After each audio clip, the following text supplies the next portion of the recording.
What's up, everybody? So Kathleen Zellner just posted a link to a very interesting article on her X account. It doesn't directly have anything to do with making a murderer, but it definitely indirectly does, and I suspect that's why she's posting it. Also, she is a wrongful conviction attorney, so this particular article is of great interest. Now, it is from the Wall Street Journal, and it is linked in the description below if you want to go have a view for yourself. I'm going to be reading it off my phone here. The headline is, Colorado's star DNA analyst intentionally manipulated data and investigation finds. Colorado's star DNA scientist intentionally manipulated evidence for years, calling into question all of the criminal cases she worked on in her nearly 3-decade career, according to a preliminary investigation released today on Friday. Yvonne Missy Woods, who helped solve some of the state's most notorious crimes, abruptly left her post last November after the Colorado Bureau of Investigation discovered anomalies in her work and initiated a criminal probe. The internal inquiry released Friday asserts that Woods, long one of the Bureau's most respected analysts, altered DNA testing results. The report said her manipulation affected at least 652 cases. 652 cases that she handled between 2008 and 2023. The total could end up being higher as the investigators are still reviewing her cases dating back to the beginning of her career in 1994. The CBI director stated, "Our actions in rectifying this unprecedented breach of trust will be thorough and transparent." The review didn't find that Woods falsified DNA matches or fabricated DNA profiles. Instead, it is said she omitted material facts in records, tampered with DNA testing results, and violated a variety of lab policies, including quality control measures. State officials previously said that they would need to retest and review a total of about 3,000 DNA samples handled by Woods. Her lawyer said Woods never created or falsified any exculpatory DNA evidence or gave false testimony results in someone being wrongfully convicted or imprisoned. Of course her attorney is going to say that. To the extent that the findings of the internal investigation will call her good work into question, Ms. Woods will continue to cooperate to preserve the integrity of her work. For months, Colorado's criminal justice system has been in disarray at the revelations that the DNA analysis conducted by Woods, who worked on such notable cases as the Colorado Hammer Killer, may not have been conducted properly. Prosecutors are already reviewing hundreds of cases that Woods handled and scrambled to figure out how to deal with coming trials where she provided DNA analysis.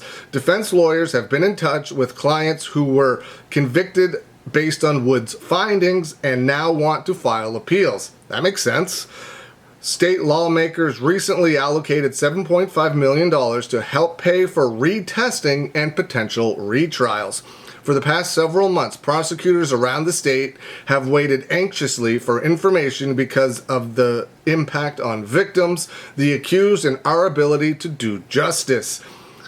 An attorney whose client faces a triple murder trial in April for a case in which Woods provided DNA testing that investigators found was incomplete said officials need to determine how Woods' manipulations went on for so long.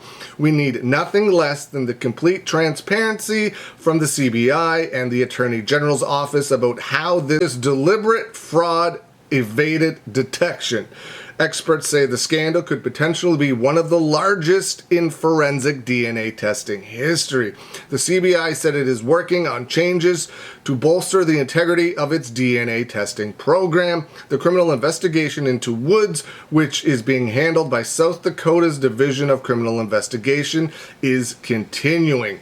So that is some crazy news. So of course, Kathleen Zellner is bringing this up. She is a wrongful conviction attorney, so it's reasons like this that she is able to get wrongfully convicted people out of prison. But this also would apply in Stephen Avery's case because she is alleging that Now, the reason this would apply to Stephen Avery's case is because the person that did the DNA testing in that case, Sherry Coolhan or Calhoun, however you say it, had also made mistakes when doing some of the DNA testing in Stephen Avery's case. So she's definitely referencing this because things like this do happen. Who knows? Maybe that person allegedly did the same thing in Stephen Avery's case or has been allegedly doing the same thing in Wisconsin for a number of years. I'm not saying that she did, but this stuff definitely happens and it's crazy. Now, this is someone they found out about. Imagine how many people are doing it, and she's been doing it for possibly 3 decades. So it's something that definitely goes on. This person got caught, but how many people out there could be doing this that have never gotten caught, that have manipulated results just to get the outcomes that they were told they needed to get? I'm sure that there are lawyers out there or people that work in law enforcement or whatever the case may be. They're like, we need this guy. Do whatever it takes to make sure this person is guilty. And in some of the cases, it's probably done to make sure that they get the guilty party. But that's not going to be the case in all cases. Sometimes people are vindictive. People have a grudge against somebody. They don't like them. They think they did it even though they may not have possibly done it. And then this type of thing happens. DNA tests get manipulated, the results get manipulated, they get falsified, whatever it is, and then they're able to prosecute and find guilty the person that they wanted to prosecute and find guilty.